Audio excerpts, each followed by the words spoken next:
Hippity hoppity, it's another episode of Tech Talkery, the tech and games podcast that should post more frequently. I'm Roy for the tech. And I'm Earl for the talk. So Earl, remember episode 12? Yep, How was of course. Well, I'd say like we did a really good job because it felt a lot shorter than our other episodes. it? Yeah, but do you want to know how short it was? How short was it? 36 minutes, which means we have, finally, a recent episode that's under an hour of runtime. Yay, congratulations! Woo! Wow. All right, yeah, do you good. hear that That's- clapping? Yeah, that's a huge improvement from us, dude. Because huge improvement. don't our episodes usually like span up to upwards of more than an hour, especially Yeah, for podcasts? because we're droning so much out of topic, so our goal now is to be more on topic. Oh yeah, and also we have to yeah. make, and also this is really good because it makes more room for AJ's games section, which Yeah. I really hope like we do have one, but it's alright if we don't have one. I'm not really sure Yeah, if we'll have the it. reason why episode 12 was so short is because there was no game section. Yep, that's I'm mostly not it. sure if there will be for this episode or not, but But we'll you know, see. we'll see. We'll just see. All right. see. So now let's move on to the banter section. All right. Let's just give our listeners a taste of what's to come. So for the banter section, we're gonna talk about the ergonomics of sitting at your desk. All right, Roy. So I have one question for you. How do you Shoot it. usually sit at your desk? Upright. I mean, sitting.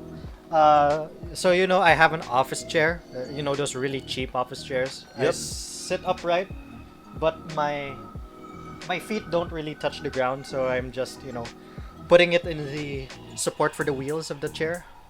All right. So okay, that's pretty good, I guess. But if you can, try to get like a stack of books or a wad of paper so that your feet are firmly planted to the ground, or something Does like. it make a difference, or is it because of the knees?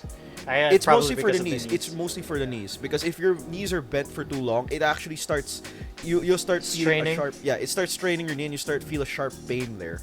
That's why like your feet have to be firmly planted on the ground. All right. Bend your knee challenge without feeling pain. Oh, What did you do to me? I'm 30 years old. What did you do to me? I took away your bending, my knees. All right. So no, not the bending of my knees. not the bending of my knees. All right, so here's the thing about ergonomics. I think we've discussed this in like our previous episode, but we didn't go like that much into detail on it. So this time I'm gonna tell you the importance of ergonomics. So ergonomics, what it is essentially is that it's the ability to sit comfortably in a position for a long period of time without issue. That's basically what it is in a nutshell, right? I mean, for me, I nearly have no issues Yeah, exactly. when it comes for me sitting.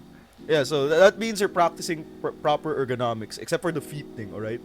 So, Alright, so, feet support. Put feet some support. wad of paper, I guess. yep, just put a wad of paper, something to like plant your feet firmly to the ground. Alright, so ergonomics is really important, especially for people who have a 9 to 5 desk job, a normal desk job, for people who sit for long periods of time and have to like work on something, and especially now, like, it's a lot more applicable because since Online class. we have yeah. online class, we have to sit for like Online work. for like 6 to 8 hours a day, and people often like don't do proper ergonomics, and when they get up they always feel a lot more tired than they should, Yeah. or sometimes they feel a lot of back and shoulder pain, and sometimes neck I pain. guess you could mitigate that by doing standing breaks. Yep.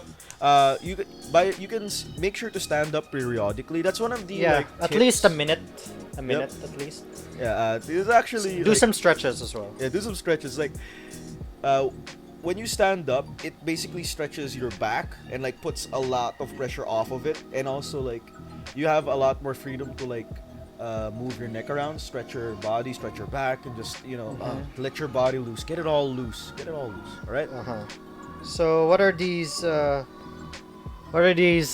important things of ergonomics that you're going to discuss for us? All right. So actually, before that, I want to just go on a little bit more here. I just want to add one more thing, which is what? I got a lot of these from a video on YouTube called "How to Properly Sit at Your Desk," and it's an ergonomic video that goes into detail how to basically set yourself up. How to make it so that you're positioned properly, that you're. I'll working to the probably best of watch your it ability.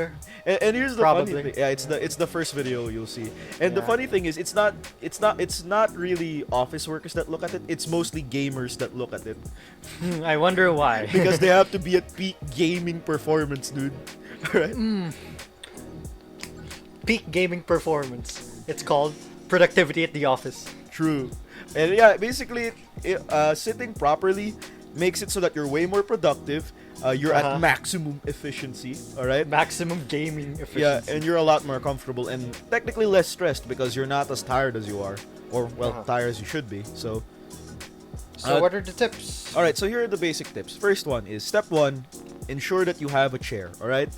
It doesn't matter. No cross leg sitting, I guess. Yeah, cross leg sitting is bad, alright? Cross legs bad, okay? Just think of that, okay? Cross legs bad. And it doesn't matter what chair it is. Could be an office chair, could be a gamer's chair, the RX racing chair, alright? or you know, just the god seat, the pure god seat that is the monoblock chair, alright?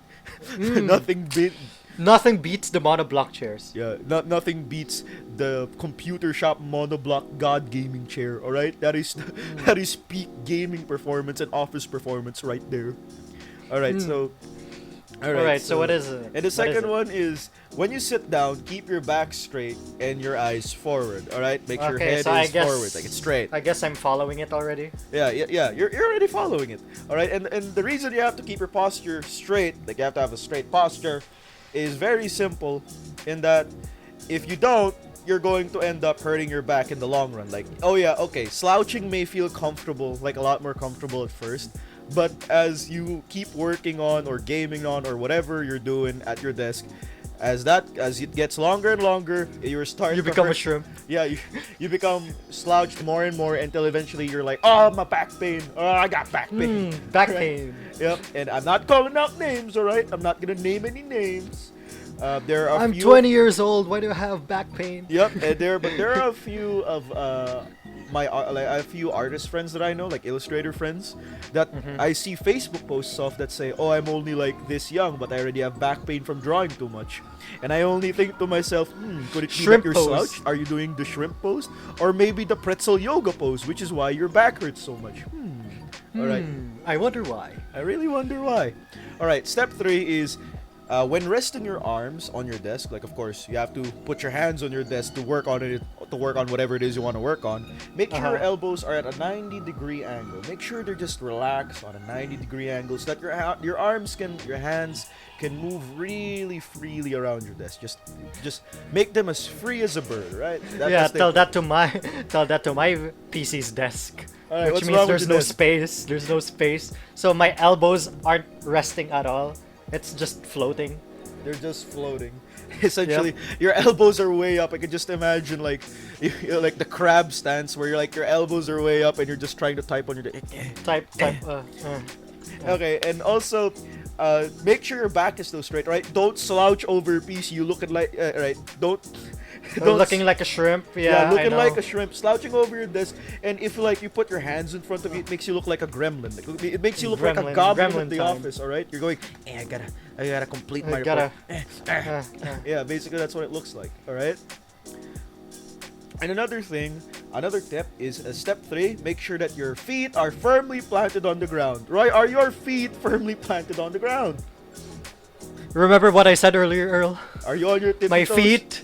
My feet are planted firmly on the resting part, the support part of the office chair to the wheels. Not bad, I guess, but make sure to like stretch your knees and stand up from time to time because that's gonna strain the muscles in your knees. I'll do that now. All Look at right. me, I'm standing, but you can't see me standing because this It's is a podcast. recording. Yes, it's just a voice recording. All right, so basically, another thing that I really wanna talk about is the importance of keeping your feet planted on the ground. All right, it's actually a contributing factor, and I'm not saying this is the case for everyone, but there are people who, if their feet aren't resting, it gets distracting for them to do anything because how do I position my feet properly? Yeah, And they I kind of get it sometimes. And they're doing literal knee-jerk reactions where they start kicking things all over the place. Yeah, that's why for me, at least, I just rest them on the support beams, I guess, of this chair, because otherwise I would be moving my feet around so much. Yeah, you would be moving your feet around for too much. There is just one downside to this step though, which is if there happens to be a cockroach or a rat, which in my case has happened, just passes by and brushes up your foot, you're going to stand up and be like, oh no, a rat, more or less. What is this, Ratatouille? Yup, Remy just wants to say hello and brushes up against your leg, dude. He wants to cook you a nice Rah. pastrami. Nice pastrami, alright? And also, there's a lot of benefits to this, okay? There's a lot of benefits. Oh yeah, I almost forgot the most important step. All right, your hand should be where your keyboard and mouse or whatever it is you're doing is. So yeah, make sure it's on your. If it's right in front of you, make sure that your like. It's hand, resting yeah, in front of it. Yeah, your hands are right in front of you. Make sure that your work is standing right in front of you, like it's just resting right there. And another, like the last step is to make sure that your monitor is positioned correctly. And that means your head is straight, right? Like when you're sitting straight on your chair, like I am, your eyes are resting at the front, all right? Your head is in front, like in front of you, all right? What you want your monitor to be positioned, the way your monitor should be positioned is that your eyes should be just right above the top of your monitor, and your eyes should be the one that look down at the screen, all right? Not your neck, not your head, all right? Only your eyes, all right? Because if you do, you're going to start, your neck is going to keep going down, down, Strain, down until straining your moment. until your chin touches your like chest, and it looks like you're trying to stab yourself with your chin. Tsaka sa mga taong matalas yung baba, yeah, that's going to kill you. The joke lang. Not naming any names. Not naming any names. All right, so and also it strains your neck a lot more. That's also like another thing I want to mention. It strains the heck out of your neck, so don't do that. Make sure your screen, like the top of your monitor, is just right above your eyes. All right. If it's too high, you're going to look up and be like, "Oh, I gotta look at my screen. I gotta look up there." All right. It makes you look ridiculous. My monitor is 6 foot tall. Wow. It's going to make you look ridiculous. All right. It's going to not only strain your neck, but you're gonna look completely stupid. So don't do that. All right. All right, and besides, if you keep like if your eyes are down at your desk, or like your screen, it makes you look. And if you're at the office, it makes you look busier than you actually are. All right. I mean, is that really a negative? Yeah. Is that really a negative? Like, Is that really a negative? Like you. I mean, even if it's online class and your camera's open, it looks like you're listening intently, but on the other screen you're just playing monkey ball. Monkey. Yeah, monkey Return ball, to or, monkey. or like Candy Crush or something, or even the highly anticipated Valorant. Well, the highly played game Valorant, not anticipated, it's already out. All right. So here are one of the. All right. So why do we need to sit like properly? Why do we need to practice ergonomics? Well, aside from the benefits, well, actually I should mention the benefits. What am I doing? All right. So one of the just list it out as fast as you can. All right. First off is that, of course, as mentioned before, you can sit for longer periods of time at your desk without issue. You know, you're going to be comfortable and you're not going to be worried as much. The second one is you're going to avoid a lot of conditions as you grow older, because the most common conditions that people who don't practice proper ergonomics is intense back pain, or just back pain in general. Carpal tunnel disease, which basically makes it so that moving your wrist around is really painful, and that's mostly common with gamers because they move their wrists around, especially when playing FPS or titles like League of Legends and like other like titles such as that. Playing online chess. Yeah, and another thing is that it also makes it so that as you grow older, you're going to always be in your peak physical form, and it increases productivity. That's another thing. It increases productivity tenfold. No support, right? Yep. Like you don't need a support for when you grow old. Yeah, you won't need a support, or else you might need those walkers with the tennis balls under them. I mean, even just a walking cane. Yeah, or even a walking cane. That's another thing. All right, so all right, that's enough about That's enough for the banter section. Now let's move on to the tech section. So Roy, what do you have for us today? All right. So I have in my notes limited edition phones from the manufacturer, mind you. So Maybe I'll talk about third-party novelty phones. You know, those caviar iPhone things. Maybe in the next episode or such. you mean the phones that cost you an arm and a Yeah, leg? like a $6,000 iPhone. That the difference between that and the regular iPhone is, you know, a literal gold-plated back that's 24 karat. Yeah. And it makes it so that the camera in the back isn't even usable because there's a huge chunk of gold back there. Yeah. Yeah. We're not gonna talk about that. Maybe in another episode. But what we are going to talk about is limited edition phones. All right, limited edition phones. All right, so what do you got for us? All right, I'm not going to list the specs because you could just, search it up. And And some of these phones are maybe more than 3 or 4 years old. Basically, so they're quite listing the old. specs doesn't really matter. They're kind of old, not really quite, but kind of old. Kinda, but not really. Yep. But today's standard, Yeah. it's old, basically. By today's standards, Yeah. old. Yeah, more than 2 years old is technically old already. So yeah. All right, moving to our first phone, the OnePlus 8T Cyberpunk 2077 edition. Ah, the Cyberpunk phone. All right. So what feature? Okay, what does it have and what does it look like? Okay, so first of all, it was released in November of 2020, so still new, relatively. Relatively new. Still pretty new. Yeah. It was launched in China for 3,999 yuan, which is if you converted without taxes, it would be around 29,700 pesos. Oh, that's still quite a bit actually. That's still quite a bit. I But mean, what it is for a special edition phone. yeah. It's actually just 200 yuan more, so it's more of 1,000 pesos extra from the regular version. So I guess if you want to, you could just Yeah, a little Splurge on showpiece, you know, or you want to flex that. Oh, I got Cyberpunk on launch and look at my phone. I got a phone to match it as well. yeah. So aside from it being basically the regular OnePlus 8T, but Cyberpunk, there's really nothing much going on for it. But I do have something though, which is its features. All right. What are And the when I mean features, most of it would likely just be what comes in the box. All right. So what are the features? Alright, so for the features of that phone, the special features, you would see that the camera array for the phone is enlarged. Oh, so it has a larger like camera in the back. Like that's basically. No, I mean, the camera array.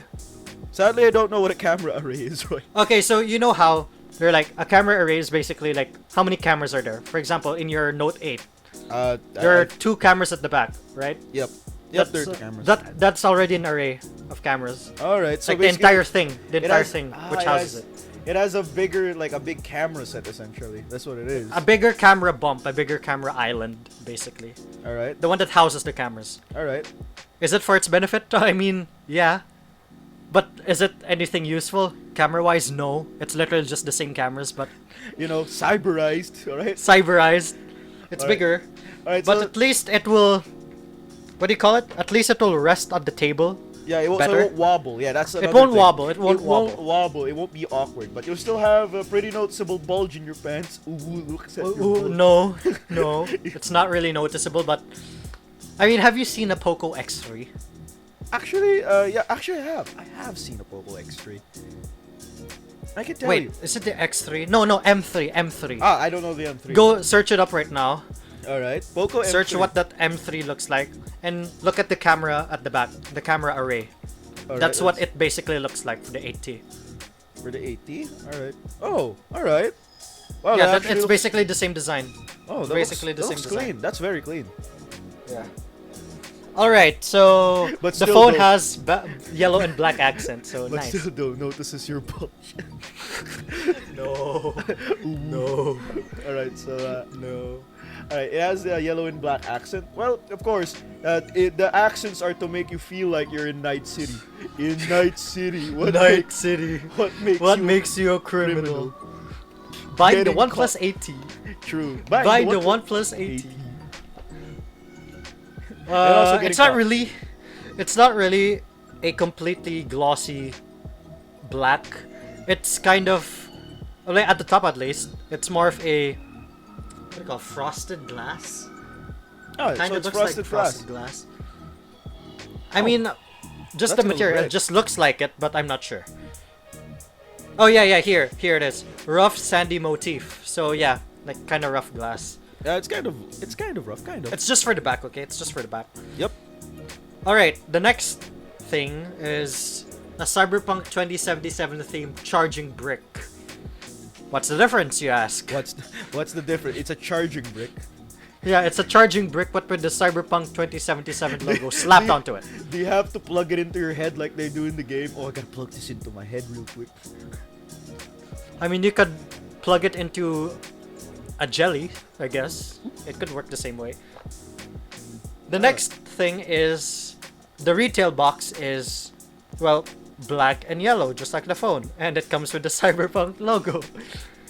Yeah, to make you feel like you're in Night City. In To really Night sell the City. fact that you got a Cyberpunk phone. To make sure that, hey, this is a Cyberpunk phone you just bought. It's like the regular phone, but it's Cyberpunk. That's basically. Yeah, and well, the included case doesn't really look like a Cyberpunk themed case. I mean, it's black and yellow, but it doesn't have the logo of the game at least. So, you know, if you just want a regular phone, a regular looking phone at least, you could just slap that case in. Yep. And the usual Cyberpunk UI theme, app icons, and live wallpapers to make it, you know, Yeah. Cyberpunk phone. Yeah, to make it look like you actually have the UI of Cyberpunk. Like, oh, I'm in the future. I'm in 2077. 27. and I'm still using this phone. Yeah. Yeah. Alright, so that's done for the OnePlus 8T 2077 edition. Let's move on to the next one. Oh wait, before we move on, can you tell me what the charging brick looks like? Well, let me see. Have you seen what a iPad charger looks like? Yes, I have one right next to me. The big one, not the small one. Yeah, I have, yeah, the big one. Yeah, no, make it slightly bigger. Alright. That's what it looks like. Does it have the logo on the side? Yes, it does. Yes. That's what I meant by cyberpunk charging brick. Yes. It has it tattooed across, so you know that you're charging in 2077. 7. The 65 watt charging brick is actually 2077 watts. True. Wow. Now you can charge in the future. Don't mind the fire. The spontaneous fire. Alright, so moving on to the next phone, the Samsung Galaxy S7 Edge Injustice Edition. Alright. Amogus. My sister used to have an S7 Edge, and I can tell you that those phones for its time were really slick. Yep, they really were. I mean, aside from it not being USB-C at the time, Yep. when a lot of phones were already transitioning to it. But, you know, aside from that, it was really the phone to get during that year. Yeah, it's Injustice themed. That's what you said, right? Yeah. Gods Among Us. Among Us? No, no. Among. Really, it was okay. This phone was released in June of 2016, All right. and I could only find the launch price in Russian rubles. I mean, I converted it to USD at the time, so it's 1,230 US dollars converted. Convert that to peso and pretty much 58,780. Yep. So I guess yeah, for a Injustice themed phone, I can understand. Yeah, That. it was alright already. So it's yeah. Okay, so what are its special features, you might ask? Well, it has an all-black color with gold motifs. Yeah, pretty much. Okay, so Yeah. to make it Okay. Injustice themed. Injustice themed. Okay, it's not the Cyberpunk 2077 edition where it's yellow, it's gold. Oh, now it's gold. Oh, It's that must gold. look great. Yeah, and the design isn't actually busy. It's like majority of the back is just, well, the black mass of it, and then the bat logo in the middle, which is also gold. And that's it. There's no Samsung logo. All right. Does the UI at least have an Injustice theme to it? Yes. All right. Wonderful. So now if you You even wanna- have the Batman logo. I mean, you even have the Batman logo for its home screen and Batman for your lock screen. So yeah, basically, this is more like a lot of these phones. This is just another showpiece to flex to your friends or show to your family and be like, look at my Batman phone. Now I feel like Bruce Wayne in the Batcave. Yeah. Well, not just that though. You actually got a free Samsung Gear VR headset. Oh wow! Oh wait. Remember when wait. that was the hot item? Oh yeah, and the now VR we headset. Yeah, you just Yeah. clip your phone. You're essentially just strapping your phone to your face, right? That's basically. Yeah, what it is. remember when VR was all the rage and now it's just AR? Yeah, it's just AR, dude. Like, the thing about VR is that it's a very interesting concept, and it's something. Yeah, it's just so expensive though. Yeah, it's so expensive, so it's not really like feasible for like consumption. Like, you know what I mean? It's not a good idea to buy it as it is now because there's just so much stuff to fumble around with. Well, it was you do get an Oculus VR vouchers, so maybe you could get some discounts for Oculus games Yep, maybe at the you time. Maybe you could, but then again, This phone was only available in China, Singapore, South Korea, Russia, and Basically, some Latin it America wasn't countries. it wasn't widely available. Basically. Yeah, I mean, it really brings out the special edition to the special edition name. Yep, because you couldn't get your hands on it. Yep. Well, that's it for the Injustice phone. No Amogus memes, okay? All right, Amogus. Okay, so No. Okay, moving to the next phone. This was released in March of 2018, and this costed 125,000 yen, or okay. 54,990 Okay, pesos the converted. fact that you mentioned yen fills me with dread because I know what this phone is. Right? I have a hunch that I know what it is. What is it? Is it? Okay, I know it's an anime phone. All right. You're getting there. I think it would be better if you just told everyone, our listeners, what this phone is. Alright, the LG V30 Plus JoJo's Bizarre Adventure Limited Edition. Oh, is that a JoJo reference? Oh, it's JoJo, guys. It's JoJo. No laugh. Now laugh. Give me all of your Reddit gold. Give me all of the karma. I have achieved comedy because it's JoJo. Haha, funny man with highly detailed face. Funny. Alright, to breeze through this phone, it's Japan only, so it's even more special edition. Yep, you have to be in Japan. Yeah, and even then, it's only exclusive to NTT Docomo, so you're even exclusive to one carrier. Oh no. So, like for example, if you want this phone and it's only for Smart, you can't get it from Globe. Yeah, that's it. Yeah, basically, I can see a use for this phone. Like, you'd use it and be like, oh, I have a JoJo phone. That's pretty cool. And then you get beat up because you have it. I'm just kidding.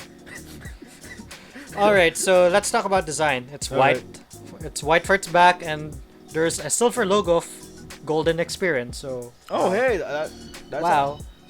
nice. Wow, it's a JoJo Wow. phone. It's Alright. a JoJo phone. Wow. Okay, so you get the usual affair: JoJo themed UI, JoJo themed app and icon themes, custom wallpapers, theme songs, And I jazz. bet, and I bet, hey, JoJo theme songs are pretty good. And I bet the phone itself looks slick as well. I mean, if you've seen what an LG V30 looks like, it's kind of that already. So yeah. But like, does it have any different colors or anything? I mean, it's white. I guess. That's good, I guess. Hey. Yeah, Hey, you at get- least there's a silver color to it, I guess. Yeah, there's a silverish color to it, I guess, so you can feel like you have a JoJo phone. I mean, it does have like, you said something about gold, like gold experience in the back, right? Yeah. It's not colored gold though, it's silver. Yeah, I mean that's pretty good enough. Like it's good, Yeah. pretty good. It has a JoJo manga editor app, so Ooh, that's really useful. you could paste yourself. I guess it's like a gallery photo editor, so if you want. You post yourself in a JoJo manga. Hey guys, it's me. I'm in JoJo.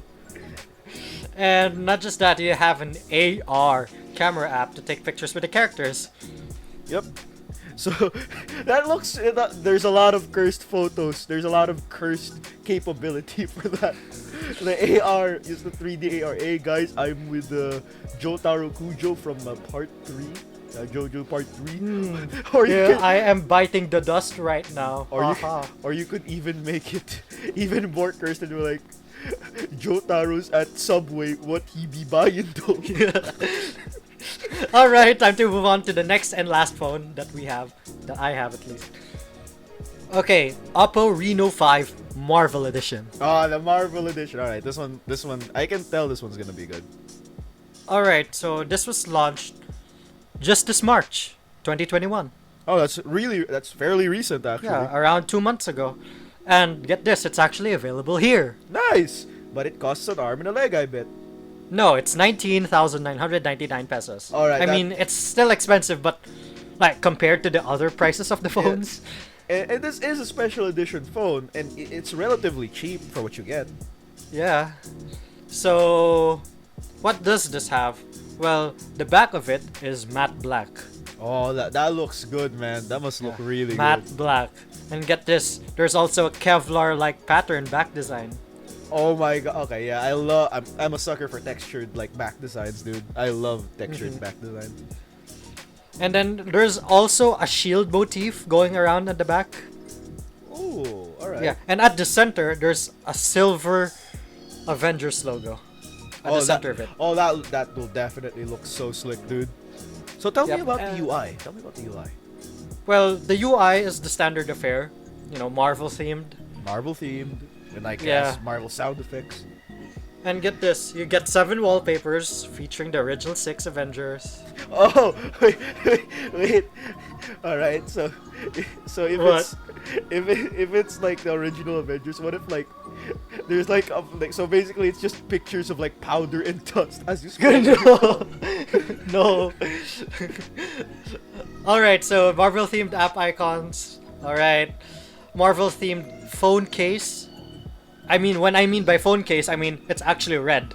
A red phone case And with it's the clear. 6 Avengers. Oh, The wow. 6 Avengers. So Oh, it's that- an opaque case. Oh wow, that'll actually look really good. So like it's a showpiece, and you can let everyone know that hey, I watch Marvel movies. Martin Scorsese, don't come at me. Alright, so the phone itself has red motifs going around as well. Oh, that looks. Not just that, but also the earphones. Oh, so And get this, the earphones have the Captain America and Iron Man logos on them. oh, okay. That's pretty cool, man. That is pretty cool. All right, I got it. Yeah. Get this, they even went over the top with this Avengers branded SIM ejector Oh, so, along with okay, the charger. Of course. That is cool for what you're paying for, but it's a SIM ejector, so that means you have to be careful not to lose those things. Because you know how easy it is to lose a SIM ejector when it's really thin and it's really small. I mean, it's kind of not small because since it houses the Avengers logo on it, it's bigger. Oh, all right. So I, guess it's a little bigger. The holding part is bigger, but Don't the lose ejector itself is still small. it. Yeah, just don't lose it. Just Don't lose it. You know, Don't lose it. That reminds me of one post I saw. Like, every phone comes with a SIM ejector, right? Yeah. And someone said, "Hey guys, my phone came with a metal toothpick."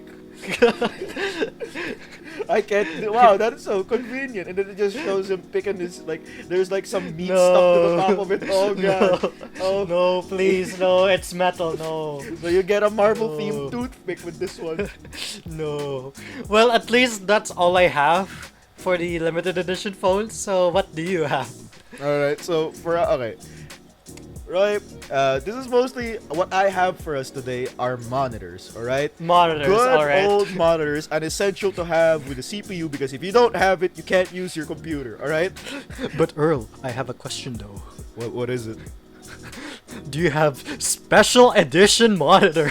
I don't think that's a good idea. Like, I could see the novelty of special edition monitors, but But in a business sense, does it actually work? yeah, I don't think it does. Like, oh, I have a cyberpunk themed monitor, but you could do the same thing if you just set the wallpaper to a cyberpunk themed wallpaper. And like download a few accents and stuff. But Earl, I want the cyberpunk logo at the back of the monitor. What? You're not even gonna be looking at it. And half the time it's gonna be facing away from you. But Alright, jokes aside, what do you have? Alright, so I'm gonna be talking about monitors as previously mentioned, and this time we're gonna talk about good budget monitors for gaming, illustration, and general use. Alright, a lot of us want more bang for our buck, and some of us don't really understand what we're usually looking for, when we're looking for monitors, because and here I'm just trying to give a bit of advice on what to look for if you have a monitor that you want for a specific use. Alright. Uh-huh. And these are good quality. You can just search these up anytime. So make sure to have a notepad open if you want one of these. All right. So first, let's start off with technically what a lot of people use monitors for, which is Consuming content. aside from that, Literally. all right, it's gaming. For gaming, for gaming use, we have the Philips 242M8. And one of the things that make this budget monitor stand out is that it is a 144 Hz monitor with a 1 millisecond response time. Alright? Wait, let me guess. 2.4. It's 24 inches. Yep, it is 24 Alright. inches. Alright? And the reason for this, why does 144 Hz matter when you're playing a video game? Alright? Okay. So your monitor has this thing called refresh rates. Refresh rate. Alright, Ooh. that are usually measured in hertz, okay? And what you need to know about it is essentially it's how responsive your monitor is, all right? Basically, higher that number of hertz goes, the more responsive your monitor. So it makes it look a lot smoother, all right? And most common monitors are clocked at around 60 hertz to 70 hertz. It depends really on what you buy. But a 144 hertz, this monitor is really good because 144 hertz monitor makes it so that you can see a lot more frames of whatever it is you're doing before, and make it a lot easier for you to either aim to see what's going on or like do whatever you want, what it is you gotta do in games, alright? What is the price of that monitor? So I don't actually. An estimate here would actually be, since it's a 144 hertz monitor, it's around 6 to 7,000 pesos, depending on where you buy it. Wow, that's actually not that bad. Yeah, exactly, right? For being a 144 hertz monitor, it's not that bad. All right. It also has an IPS panel with a great color gamut. It has 111% NTSC and sRGB of 127% coverage. So that means, bigger. Basically, okay, I can spout all these numbers all day, but no one knows what they get mean. this. All right. What I can say, because I'm actually shopping for monitors, window shopping, I mean, I could just say, if those marketing numbers are to be believed, it's a good monitor for, well, photo editing and graphics All design, right. I was actually about to which say. is something that I'm trying to find. Alright, Window so- shopping. All right, I was actually about to get to that, right? So, yeah, basically, I can spout all these numbers all day long, but all you need to know is, haha, better colors. Better colors. That's basically all you need to know about it, all right? Next is AMD FreeSync. Basically, I don't know what that means, but I assume that if your computer has AMD parts in it, it syncs to it better, all right? And next we have it's Visa compatible. Wow, yeah. So it's those TV mounts. Yeah, those are compatible with those. Yep. So that if you want your monitor like higher than you want, then you can go and do that. And the second Yeah. one is the HKC M24 G3F. Oh, and again, this is another good budget gaming monitor, made by How big is the size? of the HKC. Yeah, It's also 24 inches, so it's pretty good, right? nice. I mean, there's also, if I remember, there's also there's a 27. Michael, there's So standard affair. yeah, but mostly we're gonna focus on the 24-inch one since Alright. basically that's what you'll probably get it in. Again, it also has a 144 hertz adaptive sync, so smoother TV. All right, that's basically what it is. It's again really budget friendly, so that means it's a lot. It's cheap, so you don't have to worry about that. And it's curved. Oh, Curved. it's curved. Oh, how much is it? It's actually. Oh, sadly I don't have a. Sadly I don't have a price range here. But more or less, sadly I don't have a price range. But yeah, it's curved. All right, and It's it has less than a 5 ms response time. So that means I like how when we're describing these monitors, our summaries are basically, it's curved.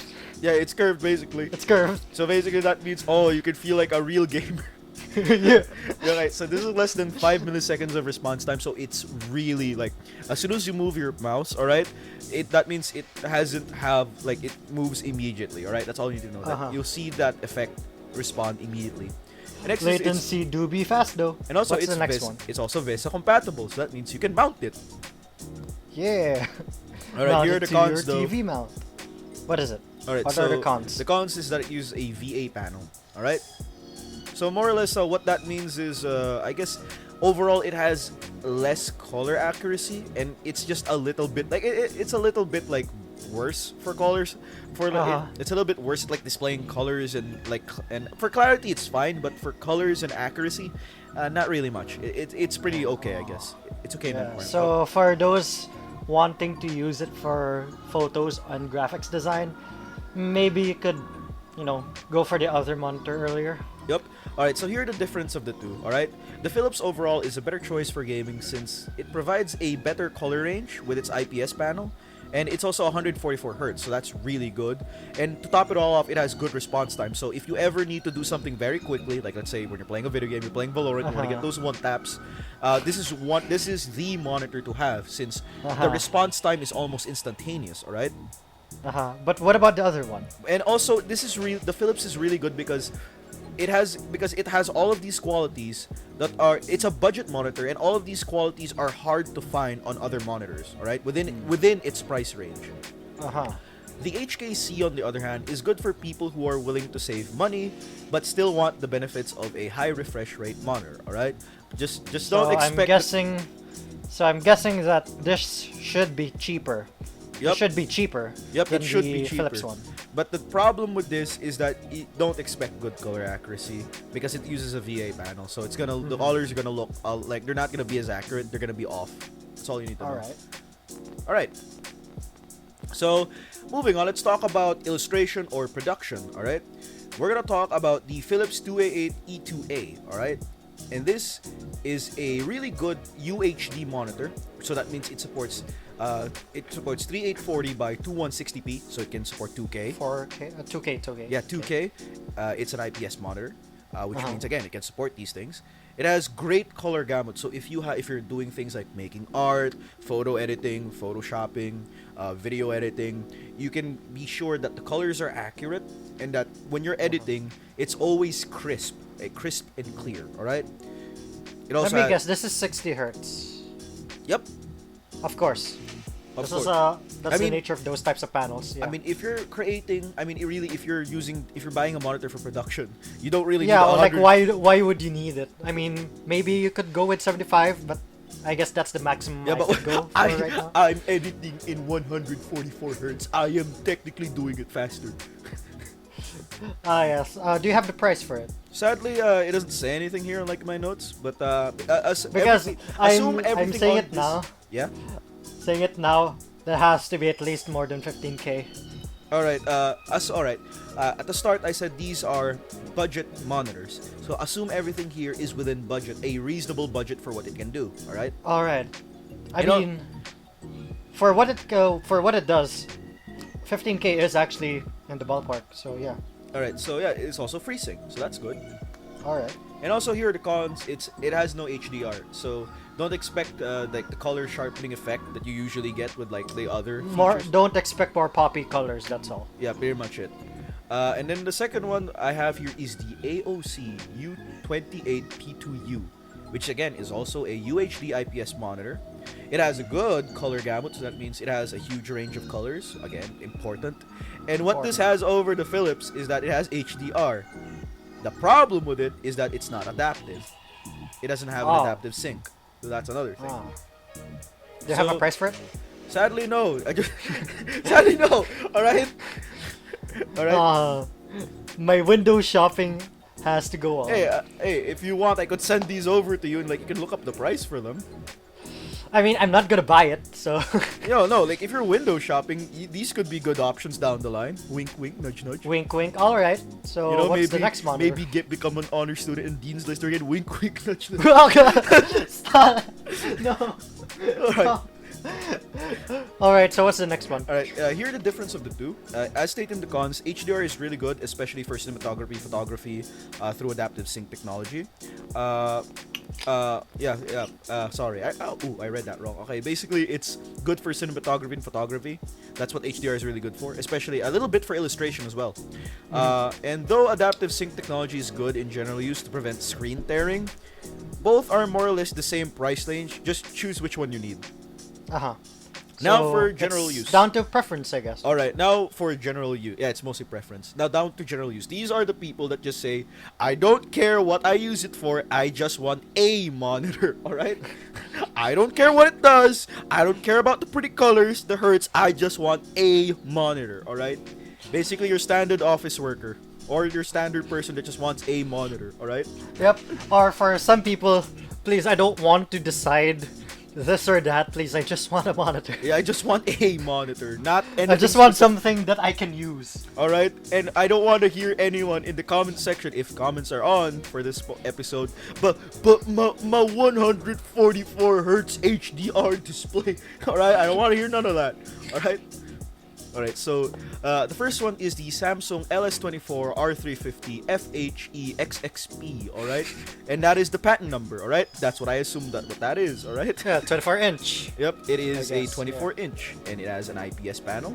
Alright, so that means, oh, pretty screen. Alright, that's all you need to Pretty know. screen. It has a 5 1080p. millisecond response time, so that means it's still pretty short, like it's still pretty fast, responds instantly. It's at 75 hertz. It's VISA compatible, so you can mount it on the wall, and it has FreeSync. Pretty much everything you need in a general use monitor, alright? Now, the Philips 242M8, alright? It has it's also 144 hertz, alright? With 1 millisecond response time. So technically it can be a gaming monitor, and it technically is, alright? But why isn't it not a gaming monitor? Alright? Actually, wait, yeah, this is just the gaming monitor I mentioned before, alright? Okay, yeah, basically, yeah, this gaming monitor cannot only be a gaming monitor, but a general use monitor, because I assume it's cheap enough for you to be able to use it as a general use monitor. As mentioned before, it has a good color range, AMD FreeSync, and it's VISA compatible, alright? Nice. Alright, here's the main difference of the Samsung and the Philips. The Philips, again, is overall better because it has a higher refresh rate and wider color range, alright? So even if you don't care about those things, you are gonna notice it, alright? When you use it, alright? Wait. 144 bigger than 75. True. Also 144 bigger than 75. But here's the thing though, don't forget to set it to 144 hertz. Just make sure you don't forget about that, right? That's really important. Alright, but since the Samsung one is cheaper than the Philips, you can't really disregard it since it's a good monitor for its price. So if you're like, ooga booga, I don't care about numbers, I just want monitor, then get the Samsung because it's cheaper. But if you have a bit more money to spend, like you have some money to spend, just get the Philips, because even if you don't care about all of those the refresh rate, the colors, it's gonna make a noticeable difference when you buy the Philips.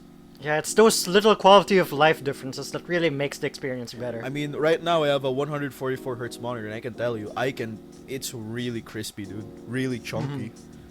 And then there's me with my 120 hertz refresh rate for my phone, and well, it's a good showpiece, but other than that, I don't care, honestly. Yeah. Mostly like, for me, the only reason I like 144 hertz is because I play a lot of games. That's mostly it.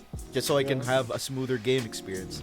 So yeah, I think that's all about that I have for you today, Roy.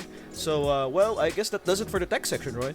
I think we should pass it off to AJ if she's there. AJ, hello, AJ. Take it away. Take it away. Take it away, AJ.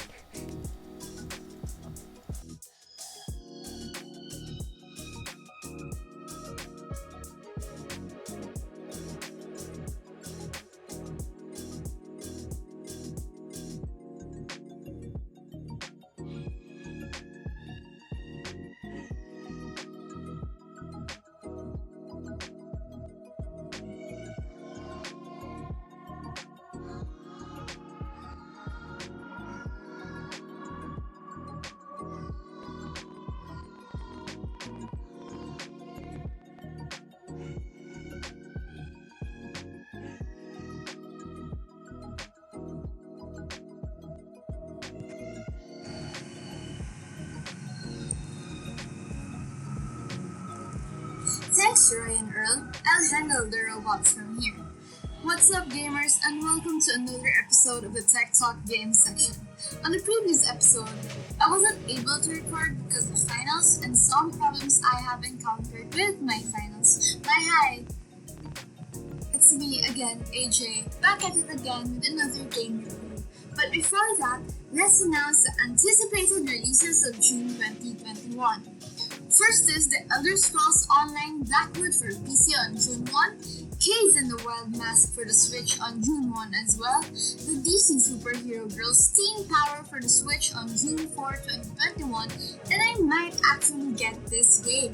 We also have the Guilty Gear Strive for the PS4 on June 11, Vader Immortal, a Star Wars VR series for the PS4 on June 18, Cooking Mama Cooking Star for the PS4, Dungeons & Dragons Dark Alliance for PS4 and Xbox on June 22, Ghost Runner for the Switch on June 25, Mario Golf Super Rush on the Switch on June 25. And that's for all our releases in the month of June. And now, let's dive into our game analysis of a not so well-known game. I would like to thank Sabine for this game analysis idea. For today's game, we have Icy. For those who haven't heard the game or played it, I would like to warn you since there will be spoilers in this one. So if you're okay with that, continue on listening. Icy is a 2D side-scrolling hack-and-slash game and a meta game in disguise. Okay, so before moving forward, for those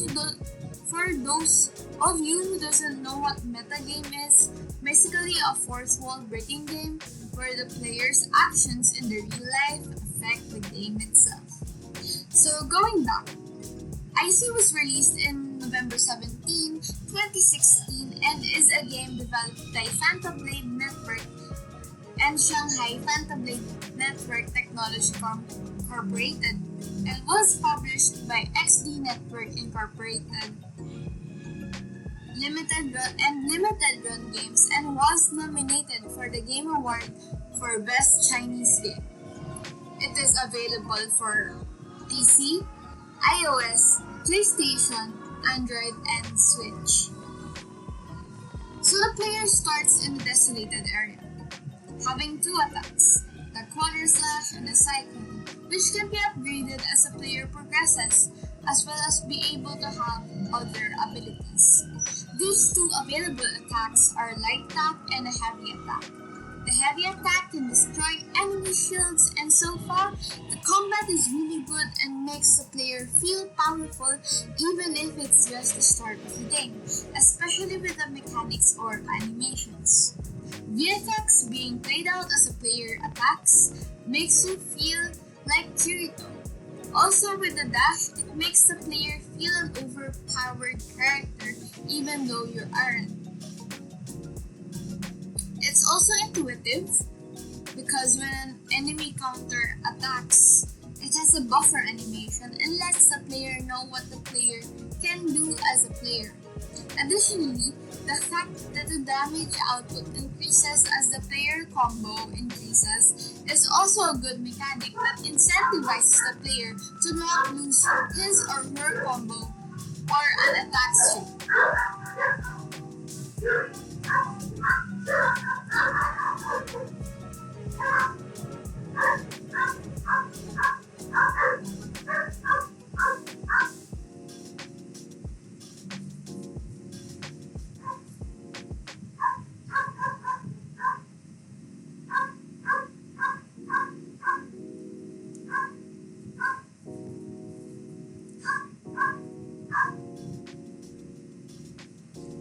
What is also good about this game design is that the sequence after the tutorial gives the player a feeling of discomfort and something is wrong.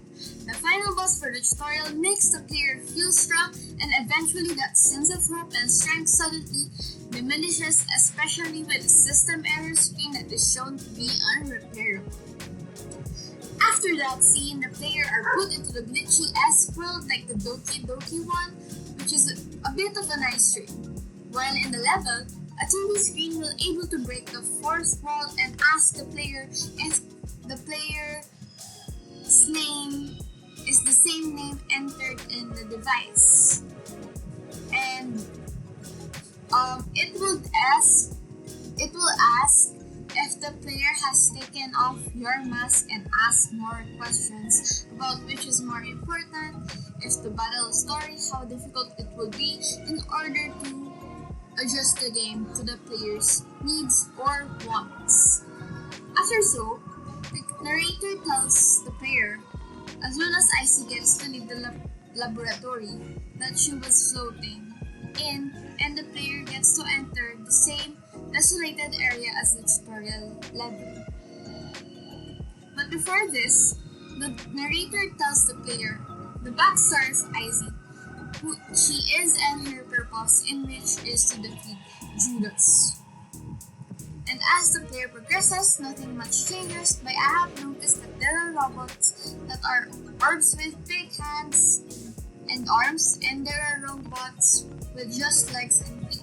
And in my opinion, I find this as a really great idea. Eventually, the player gets an email from someone who is trying to help the player get out of the sewers and tells the player that they're running out of time. And just like any other game, the player will encounter bosses at every level.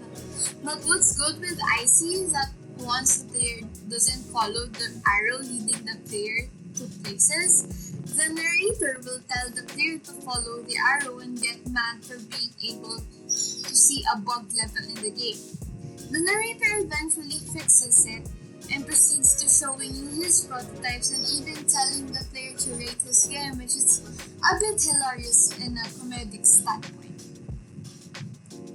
This is actually good for an adventure game, putting Easter eggs here and there because it adds to the adventure and doesn't make the player feel the player wasted his or her time exploring. I won't comment much on the mini boss designs at the moment since I feel like another podcast will be better for that. Continuing, at one point Icy will be following the arrow until it leads to a dead end that even the narrator will be puzzled. They intervene by putting up a teleport node to be able to teleport Icy to another area. Then another hack and slash mayhem will happen until you hit the theater area where after defeating one of the bosses. Warning windows will suddenly appear and the player would be sent back to the laboratory where once were. And this is where it gets a bit creepy since the player will see Judas in different moments and the feeling of being able to see the player herself in third person. Eventually, the player gets transported back to the metro entrance. And as the player progresses, they will encounter different areas in which they have encountered beforehand, but in a more green and glitchy like old video game. This will actually happen a lot in the game, which tricks the player's mind into thinking that the game's arrow or guide is tricking him or her and making the player question the narrator. Eventually, a lot of hacking and slashing, fighting and brawling. The ending has a lot of different takes to it. Apparently, I researched and there are 10 different endings to Icy. And one of the secret endings is where Icy finds access to a secret place where the narrator realizes that they're just a part of the game like Icy. They eventually delete places and try to get administrative rights, but they eventually get deleted by the programmer. And this is where the narrator wants to take all of the admin powers and would want to kill Icy. The narrator tells the player to help Icy and disconnect the controller. But what's good about this is despite the narrator disconnecting the player's controller, Icy, she gets to move alone and thank the player helping her and having a connection with her. What's good with this concept of self in the after credits, which is a very philosophical topic. The outside people, quote unquote, talked about that Icy should be able to develop her concept of self, and even without a body, she should be able to develop this and should not pose a threat. Since this game has several endings, I would summarize these outcomes. The endings are always affected by the player, followed by the narrator and his commands. It trickles down to how will the narrator perceive the player and the whole game as well. So if you want to see all endings, try playing the game. I myself haven't played it. I've watched and analyzed different gameplays to be able to say these things. So if you like my analysis of Icy, of it being a philosophical game, and something that you would actually have fun with, it's available on Steam and the Nintendo Store. Other than these, I really enjoyed Icy's gameplay and how subtle the wall breaks are affecting the endings. There might be funny wall breaks and that could make it a little bit lighthearted, And I find it a bit witty since it makes the players feel that they could actually trust the narrator despite its shortcomings and temperament, and nothing bad will actually happen between them. Icy is a great game to try if you love wall breaks and the protagonist's connection with the player type of trope, like the ones in Doki Doki Literature Club. So that's all for today. Stay safe and stay frosty, gamers. AJ signing out.